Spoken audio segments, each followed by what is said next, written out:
យើងអាចឈាមគ្រប់យ៉ាងយើងបាក់ទឹកគឺយើងចាំគ្រប់យ៉ាងហើយអញ្ចឹងសូមឲ្យអង្គជួយទ្រទ្រង់ដល់រយៈកងតទាំងអស់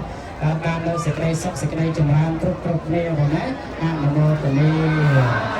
ហើយម្យ៉ាងទៀតនៅក្នុងទីនេះបញ្ជាក់ផងដែរថាការជួលនេះជាកញ្ចក់តិចតួចរបស់ពុទ្ធបរិស័ទគណៈធម្មយាត្រា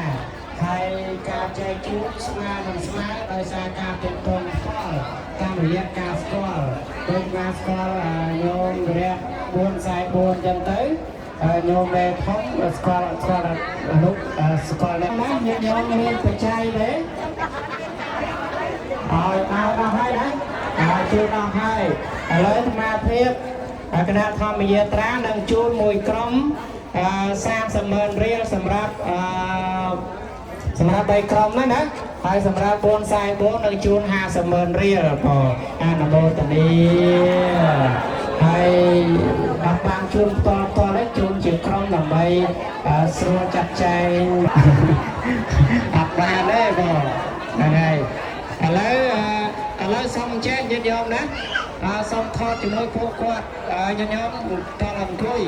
ប្រសងឈរខ្ញុំចេះឈរតាមចំណុចនេះទៅហើយញាតិញោមតើអង្គុយបានថតទៅឃើញ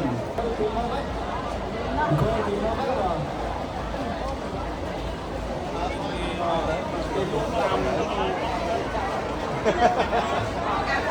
អត់ទេ